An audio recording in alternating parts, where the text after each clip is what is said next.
Przypominam sobie, bo miałem okazję jeździć tym Skywallem kilka lat temu. Kto w ogóle takie coś w Polsce kupi? Trochę jak za dawnych lat, nie? Trochę to takie jest gibiące się. Taki babciny pokrowiec na fotel. Będzie idealnie pasować do tej derki, chociaż można się z tego śmiać, ale funkcjonalne to jest, powiem Wam szczerze. O, jest dowód, że to jest chińskie. Chińskie marki podbijają polski rynek i choć dzieje się tak naprawdę od kilku ładnych miesięcy, okazuje się, że w Polsce mamy już pewne doświadczenie z chińskimi samochodami. Ba, są już nawet takie marki, które u nas były i już ich nie ma. Które były i są ponownie. Ja nazywam się Juliusz Szalek, a to jest Auto Made in China. A dokładnie Skywell. Ale nie przywiązujcie się do tej marki. Zatem wszystko Wam teraz wyjaśniam. Była taka marka Seres. Samochody pojawiły się na polskim rynku za sprawą prywatnego importera, ale szybko zniknęły. Dlaczego? No bo okazało się, że jeden model i to dość kiepskiej jakości to trochę za mało, żeby podbić rynek. Co innego z bajkiem, co innego z MG. Ale był też już na naszym rynku jakieś kilka lat temu, 2-3 lata temu, samochód, który dokładnie wygląda tak samo. To jest Skywell ET5. I ten samochód był, ale zniknął, bo nikt go nie chciał kupować. Dlaczego? Czy był tak paskudny i tak zły? Nie. Po prostu model sprzedaży się nie sprawdził. Teraz firma wchodzi ponownie na nasz rynek z tym samym samochodem, nieco poprawionym, nieco odświeżonym. Można by powiedzieć, że po faceliftingu. A dlaczego nie macie się przyzwyczajać do marki Skywall? Bo tak naprawdę od teraz to już Skyward i nie model ET5, tylko model K. Co jest konkurencją dla tego samochodu? To oczywiście Volkswagen ID.4, chociaż on jest trochę mniejszy, a co za tym idzie, Skoda Enyaq, ale konkurencją dla tego auta jest idealnie pasujący w rozmiarze Mercedes EQC SUV, jest na przykład Nissan Ariya, no i Tesla Y, która ma ciut większy rozstaw osi, ale w zasadzie jest troszkę krótsza. Chciałbym powiedzieć jeszcze jedną ważną rzecz odnośnie Volkswagena, bo zanim przejdziemy do ceny tego samochodu, to warto wiedzieć, że Volkswagen może i jest tańszy wyjściowo, albo zbliżona jest ta cena do tego samochodu, ale oferowany jest za te pieniądze z mniejszą baterią. No i już nie trzymam Was w niepewności. Skyward K, czyli kiedyś Skywell ET5, kosztuje u nas 169 tysięcy złotych. I to jest promocja, bo cena normalna to 199 tysięcy złotych. A żeby jeszcze Wam nakreślić, jak to wszystko zmienia się w motoryzacji, musicie wiedzieć, że ten samochód te 2 lata, kiedy był u nas już dostępny, kosztował 230 tysięcy złotych. Widzicie? Można obniżyć cenę. Skoro mamy zielone tablice rejestracyjne, to jasny znak, że mamy do czynienia z samochodem elektrycznym. Pod maską jest silnik elektryczny, który napędza tylko przednią oś.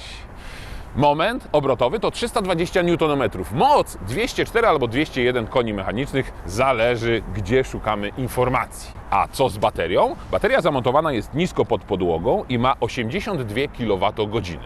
To niedużo? Nie, całkiem niezły wynik, biorąc pod uwagę konkurencję. Tylko kłopotem jest to, że możemy ją ładować maksymalnie prądem o mocy, oczywiście stałym, o mocy zaledwie 80 kW. To niedużo. Ładowarka do prądu zmiennego to 11 i to jest już całkiem nieźle. Ale importer zdradził mi, że już w przyszłym roku ten samochód dostanie zupełnie inną architekturę i będzie możliwość ładowania, uwaga, mocą 400 kW. Wyobrażacie sobie? To więcej niż dzisiaj Porsche, niż Kia, która jest pionierem w szybkim ładowaniu. Choć zmieni się nazwa, nie zmieni się z pewnością logo i nie zmieni się przód. On jest ładnie narysowany. Tutaj mamy przetłoczenie, nie ma wlotu powietrza, bo tego wlotu być nie musi. Tutaj są ładne dekory i całkiem zgrabnie zaprojektowany reflektor. Bryła jest proporcjonalna, jest może trochę samochód wąski i wysoki, no ale tak już jest w sporych rozmiarów SUV-ach. Reling jest w standardzie jest także duży, panoramiczny dach, nie ma zbędnych dekorów, jest tylko srebrna listewka i srebrny próg, a bagażnik, zobaczcie co tutaj się dzieje z tyłu, bo z tyłu ten samochód wygląda naprawdę ładnie. Powinniśmy zakryć tak naprawdę tę część nazwy, bo tutaj będzie niebawem nazwa Skyward. Śmieszne są te dwie bardziej pionowe lampy niż w poziomie ustawione, no a bagażnik to automatycznie otwierane, proszę, Ameryka. To 467 litrów i to bardzo ustawne. Nie ma tutaj żadnego schowka, jest za to funkcjonalna podkładka, żeby nie pobrudzić tego pięknego materiału tutaj. Pod spodem jest również schowek, stąd bierze się ta pojemność bagażnika. Tutaj mamy miejsce na kable, tu mamy inną przegródkę, nie ma koła dojazdowego, nie ma zapasówki, jest oczywiście psikacz, który możemy wyrzucić od razu tak naprawdę. Jest roleta. Jest nasz koszyk, ale o tym chwilę później. I ciekawostką jest fakt, że gniazdo ładowania jest po prawej stronie samochodu, ale mamy tutaj coś, co przypomina normalną, tradycyjną klapkę wlewu paliwa, czyli taki dzyndzelek, wyżłobienie do otwarcia klapki, a pod gniazdem, pod klapką zwykłe gniazdo CCS. Bardzo ładnie tutaj wygląda. Samochód z zewnątrz może się podobać, będę z Wami szczery. Mi on się podoba. W przypadku chińskich samochodów bardzo często one bardzo podobnie wyglądają, bez względu na markę, bez względu na model. Tutaj mam wrażenie, że on troszeczkę jednak się wyróżnia i ten design jest taki neutralny. Tutaj nie ma żadnych wodotrysków, tutaj nie ma jakichś wybujałych elementów ozdobnych. Fajnie ten samochód wpisuje się w samochody, które widać na ulicy. Dla jednych to plus, dla innych minus. Na pewno tym samochodem nikt nie będzie się wyróżniał na ulicy. Wewnątrz bardzo ładnie, naprawdę tutaj bardzo ładnie wygląda. To wszystko jest urządzone gustownie, ergonomicznie i spójnie, co też nie jest oczywiste w przypadku samochodów nie tylko chińskich producentów. Brakuje miejsca na telefon. Mam te cup holdery, tutaj jest taka przygródka dodatkowa, ale tutaj ten telefon się nie mieści, więc stąd mój pomysł, żeby on sobie tutaj po prostu ładnie leży. Żeby powiększyć tę przestrzeń ładunkową, oczywiście możemy złożyć siedzenia, robi się to bardzo prosto. O, czemu tak, nie? O, tak. Wystarczy pociągnąć te dźwignie. Nie jest to automatyczne, no bo to nie jest samochód klasy premium. No i co? O, tu taka dodatkowa blokada. I proszę bardzo. Czy mamy płaską podłogę? Zostańcie tu chwilę. Czy mamy płaską podłogę? Nie, ale w takim razie musimy... Trochę jak za dawnych lat, nie? Trochę to takie jest gibiące się, ale działa. Raz, dwa. I wtedy mamy płaską podłogę, tylko mamy tutaj taką dziurę, w którą będą wpadać wszystkie przedmioty, które wpaść nie mają. Zastanawiacie się, czy skoro mamy auto elektryczne, to mamy z przodu bagażnik? No nie, bo tutaj mieści się silnik elektryczny i wszystkie urządzenia do oczywiście napędu, więc nawet tutaj sobie nie zajrzymy. Mamy jednak numer seryjny silnika elektrycznego, no i możemy uzupełnić płyn spryskiwacza. Tyle. Maska ma patyk, a maska sama ciężka. Nie ma informacji, czy ten samochód jest homologowany do założenia haka, ale na pierwszy rzut oka już widać, że z tyłu jest naprawdę dużo miejsca. Zobaczcie, jak długie są tylne drzwi. No to sugeruje, że z tyłu siedzi się wygodnie. I jak tylko złożę te fotele i wejdę do środka, no to ja tak naprawdę mogę tutaj, moi drodzy, usiąść sobie z nogą na nogę.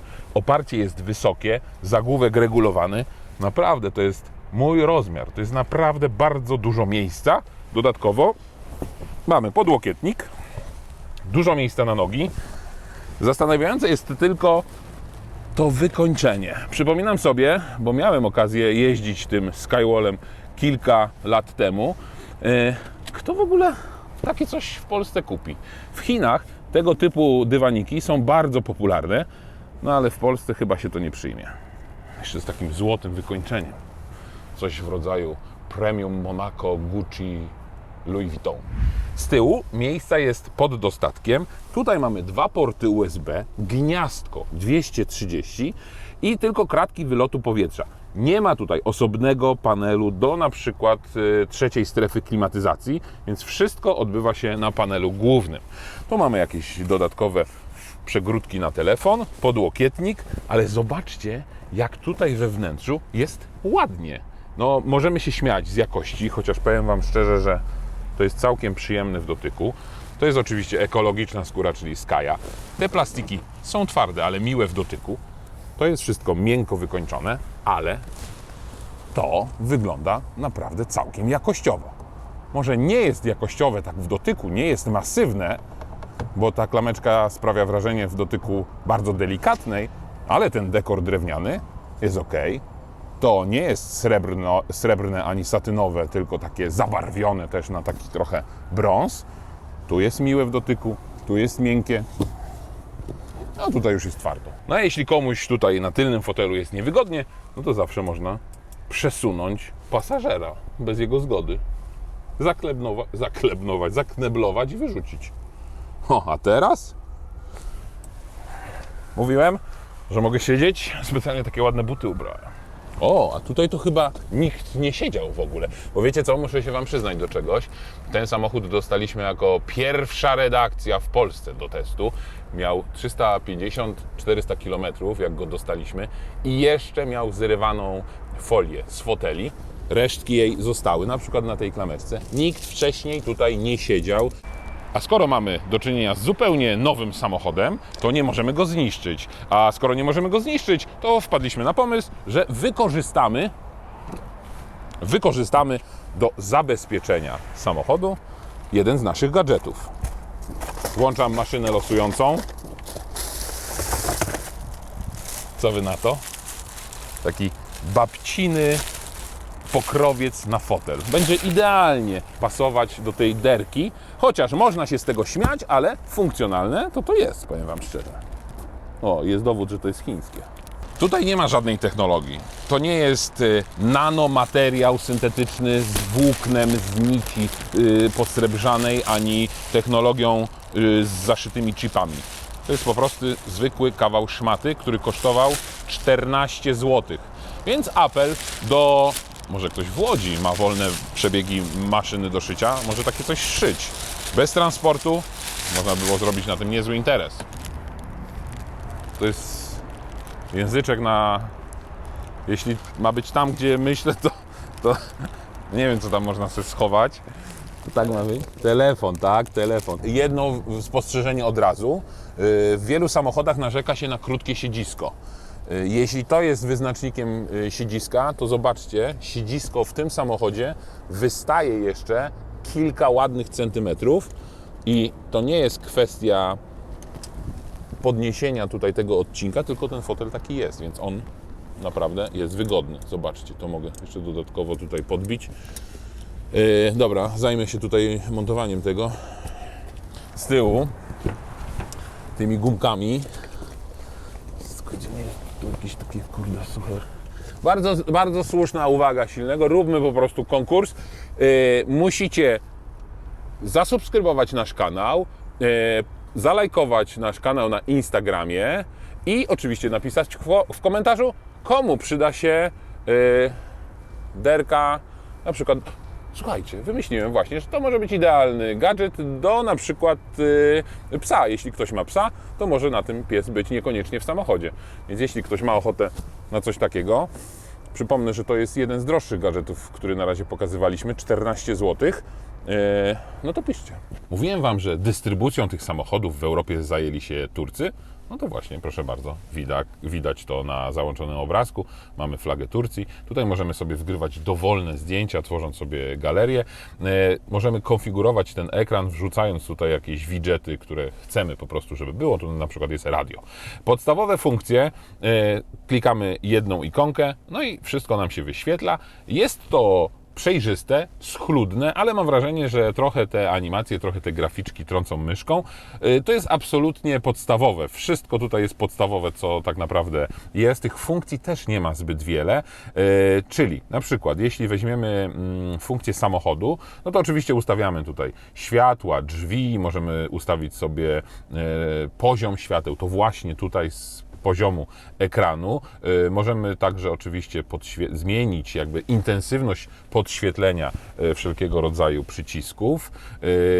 Kwestie zamykania i otwierania. Widzicie, niby tych funkcji tyle jest, ale po wybraniu na przykład tego folderu z otwieraniem drzwi, to tak naprawdę mamy tylko zero-jedynkowo. Albo otwieramy, albo zamykamy.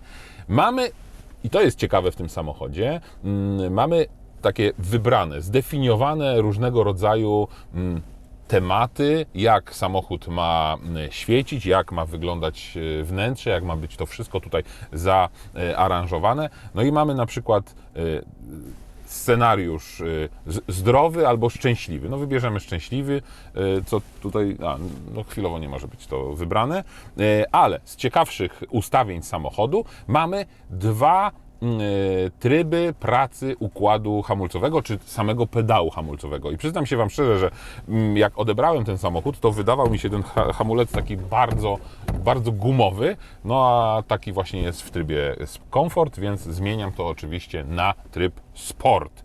Tak samo możemy wybrać sobie, jak ma być wspomagany układ kierowniczy, jak on działa, to powiem Wam podczas jazdy, jak ma być odzyskiwana energia, jak głęboko możemy baterię rozładować. Te wszystkie rzeczy tutaj możemy sobie dowolnie skonfigurować albo włączyć lub wyłączyć. A propos asystentów jazdy, bo to jest też ciekawe, no bo przecież wiadomo, że w Europie te samochody muszą być wyposażone w ten czujnik, który bada naszą koncentrację kierowcy. Tutaj wydaje mi się, że jeszcze go nie ma w tym samochodzie, bo nic nie pika, nic nie brzęczy, więc to fajne akurat. W zdecydowanej większości samochodów można to wyłączyć, ale niestety po wyłączeniu samochodu i ponownym włączeniu te systemy zaczynają działać. Mamy także ciekawą funkcję, to na pewno tym mogą być zainteresowani alergicy. Mamy tutaj system oczyszczania powietrza z filtrem N95 i to jest system, który tak naprawdę w europejskich samochodach znany jest dla samochodów klasy wyższej, klasy premium. Tutaj możemy ten filtr czy ten oczyszczacz powietrza sobie wykorzystać. No i jakieś dodatkowe funkcje typu jak ma wyglądać deska rozdzielcza, czy ma się świecić jaśniej, ciszej, jaśniej i ciemniej. To wszystko również możemy sobie tutaj wybrać i oczywiście też są zaproponowane jakieś takie wybory. O, teraz zmieniłem na przykład na drugi tryb świecenia, więc on jest zdecydowanie jaśniejszy.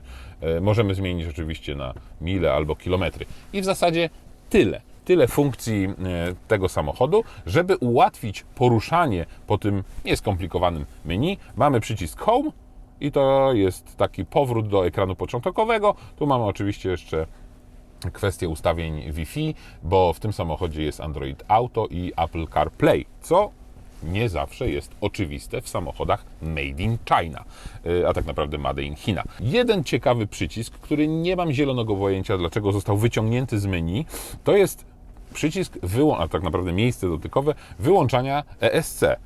ESC można tutaj wyłączyć bardzo prosto, dotykając tylko jedno miejsce. Mamy też podgrzewanie i wentylowanie foteli, ustawienia klimatyzacji i tyle. Lewarek czy dźwignia zmiany biegów tradycyjna, okrągła. We współczesnych samochodach już tych lewarków nie ma, wszyscy z tego rezygnują, bo wtedy mamy tutaj zdecydowanie więcej miejsca. Na uwagę zasługuje też kierownica, ona jest naprawdę bardzo ładna. Jedyne, do czego można by było się przyczepić, to ten wieniec jest bardzo cienki. No jakoś tak się zrobiło w motoryzacji, że te wieńce zostały bardzo mocno pogrubione. Przypominam sobie, że zawsze jak wsiadałem do Rolls-Royce'ów, to ta kierownica była bardzo cienka i aż człowiek nie wiedział, jak tą kierownicą kręcić. Po prawej stronie oczywiście przyciski do ustawień systemu infotainment, po lewej stronie do tempomatu, bo tempomat tutaj jest. Na drzwiach tradycyjnie są ładne dekory, wszystko ładnie spasowane, miękko, miło i przyjemnie. Zobaczcie, to wszystko jest dobrze spasowane, chociaż mam jedną uwagę i jedno zastrzeżenie. Posłuchajcie. Słyszycie? Trochę to skrzypi, trochę to piszczy. Ta konsola środkowa jest solidna, ale jednak jak trzymam tutaj nogę i jeżdżę, no to ten pisk jest dość przerażający. Trzeba by było trochę naoliwić. Na liście wyposażenia seryjnego nie ma tutaj, a jeśli dobrze pamiętam, w tym pierwszym Skywaylu ET5 był system kamer 360 stopni. Tutaj tego nie ma. Być może to wyposażenie dopiero się pojawi, chociaż ciekawostka jest też taka, że tak naprawdę jest znana cena, ale cały dokładny cennik właśnie z różnymi opcjami dopiero ma się pojawić. Mówiłem Wam, że jesteśmy pierwszą redakcją, która testuje ten samochód po takiej oficjalnej premierze. Ale chciałem Wam pokazać, że jeśli włączymy tryb R, czyli bieg wsteczny, to nagle mamy tutaj na ekranie widok kamery cofania i to jest całkiem niezłej jakości kamera i ten wyświetlacz, to dodatkowo pokazuje nam się odległość od samochodu z przodu. Z tyłu też. Gdyby tam stał, tam nikogo nie, tam akurat nic nie stoi. Więc niby czujników do przodu nie ma, ale jednak one są, bo pokazują odległość. I teraz jeśli cofam, to w centymetrach dostaję informację, jak daleko jestem od samochodu, który stoi przede mną. I to samo oczywiście tyczy się, jeśli samochód by stał za mną. Powiem Wam, że to jest bardzo przydatna funkcja, to pokazywanie w centymetrach, bo auto jest na tyle wysokie, że no tam z przodu nie ma dobrej widoczności. A dodatkowo dodam jeszcze tylko, że jeśli wybierzemy tryb D, czyli do przodu, to możemy skorzystać z asystenta parkowania równoległego tyłem i równoległego przodem. Nie ma lepszego miejsca, by sprawdzić, jak ten system działa, niż parking pod marketem. Zatem jesteście gotowi na to, co zaraz się wydarzy? Mamy przed sobą dookoła siebie parking. Wybieram tryb parkowania. Park in, zaznaczam park in. I teraz system zaczął szukać miejsca parkingowego. Jadę prosto, samochody są poustawiane tutaj prostopadle. Zobaczymy, czy system znajdzie jakieś miejsce. Jadę wolno. Dobrze. Dostałem komunikat, że system znalazł miejsce. Mam teraz co zrobić? Please enter the park gear, czyli co? Mam wrzucić P i wybrać, proszę bardzo, wybrałem które miejsce i teraz dzieje się magia. Ja nic nie robię, tylko patrzę z niepokojem w lusterka, co się wydarzy. Mogę obserwować całą sytuację na ekranie tutaj. Zobaczcie, jak działa szybko kierownica. Ja nie jestem w stanie kręcić tak szybko kierownicą i tak precyzyjnie ją korygować. Oczywiście cały manewr odbywa się bardzo spokojnie, bardzo powoli. Prędkość 2 km na godzinę, ale samochód sam poprawi, widzicie? Ja nic nie robię. Nogi mam w powietrzu, siedzę i do Was gadam. Teraz auto przełączyło się na bieg do przodu, teraz do tyłu. Wszystko dzieje się bez mojej wiedzy. Dodam tylko, że na tym parkingu nie ma wymalowanych pasów takich wyraźnych, więc to jest dodatkowe utrudnienie dla systemu, no bo skąd samochód ma wiedzieć, że tu jest miejsce postojowe? No a jednak wie.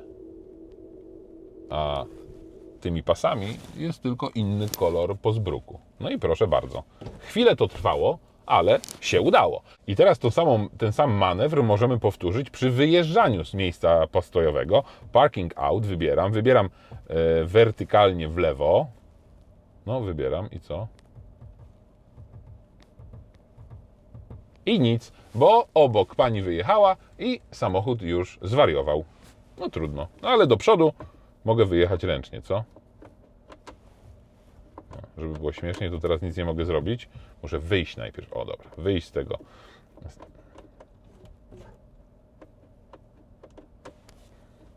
Nie, no nic nie mogę zrobić. Nie mogę wybrać biegu. Wiecie, co silny mi ostatnio powiedział?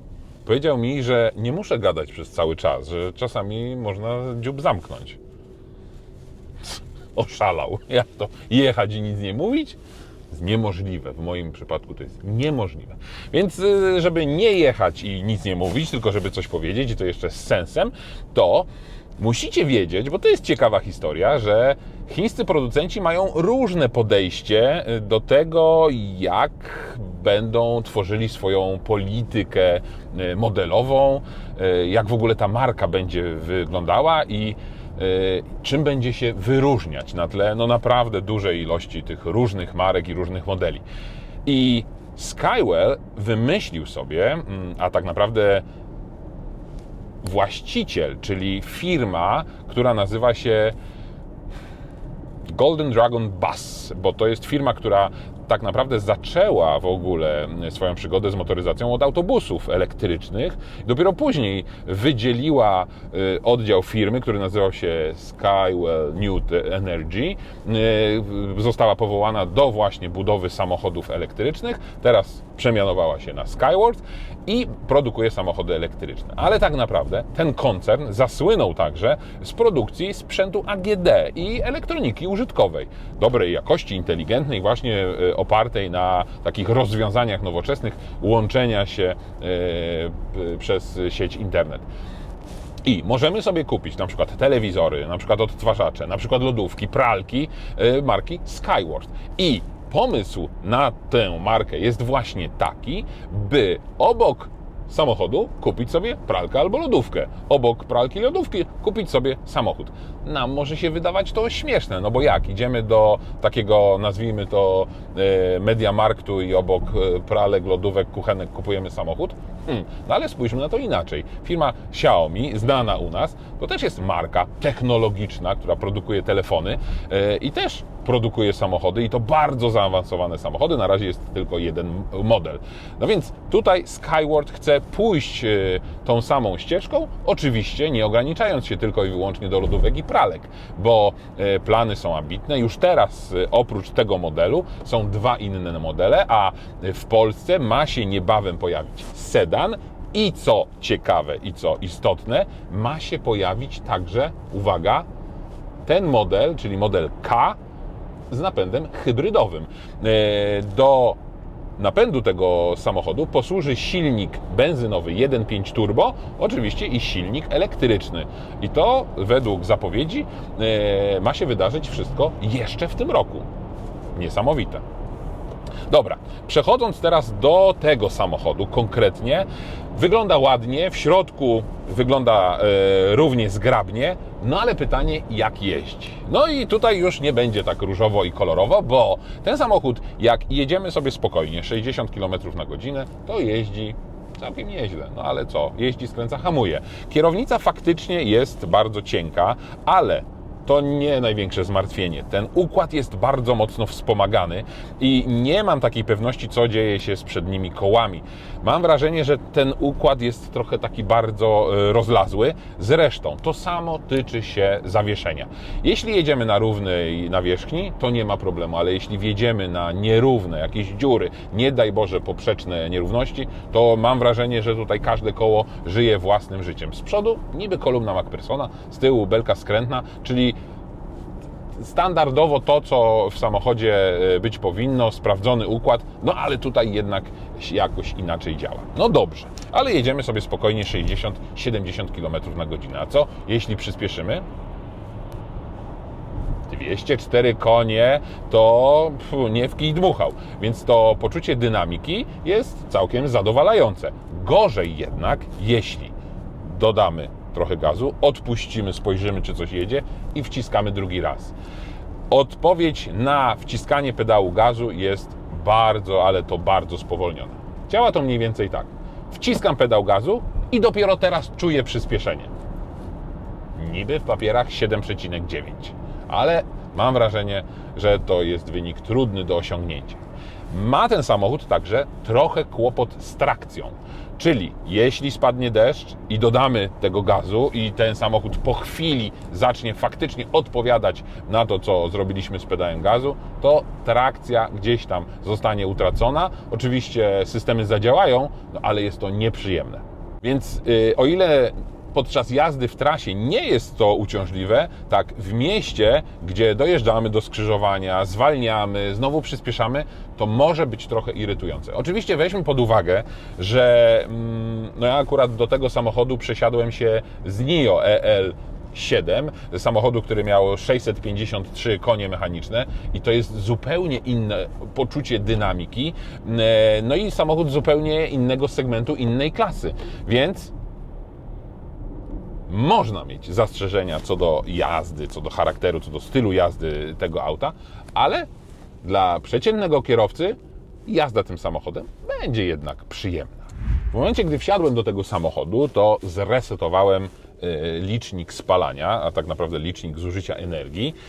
No i jestem sam ciekaw, jak to wypadnie. Przy takim codziennym użytkowaniu mam średnie zużycie energii na poziomie 18,5. Tak, 18,5 kWh na 100 km, co jest wynikiem średnio niezłym. Gdybym jechał szybciej, no to oczywiście powyżej 20 ten samochód zdecydowanie by zużył energii. Jak to się przekłada w takim razie na zasięg? Bo bateria jest, jak Wam powiedziałem, 82, 86 netto, brutto, no 82 kWh. Zatem producent podaje, i posłużę się tutaj moją ściągawką, producent podaje, że w trybie miejskim zasięg tego samochodu to 640 km. To sporo, biorąc pod uwagę rozmiar baterii, ale to jest tryb miejski, czyli takie jeżdżenie 50-70 km na godzinę przy zużyciu no, trochę mniejszym niż mi udało się osiągnąć. Ale takie zużycie już mieszane i zasięg mieszany to jest 480 km. Powiem tak.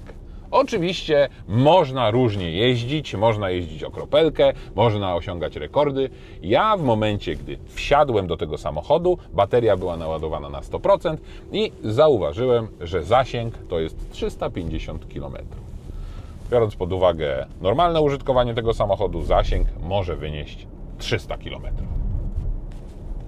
Trzeba wziąć to pod uwagę.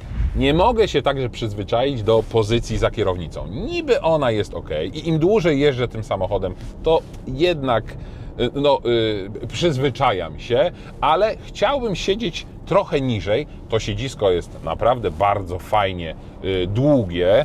Całe moje nogi tak naprawdę leżą na tym siedzisku, więc z tym nie ma problemów. Po prostu trochę chciałbym siedzieć niżej, albo trochę chciałbym mieć kierownicę bliżej siebie.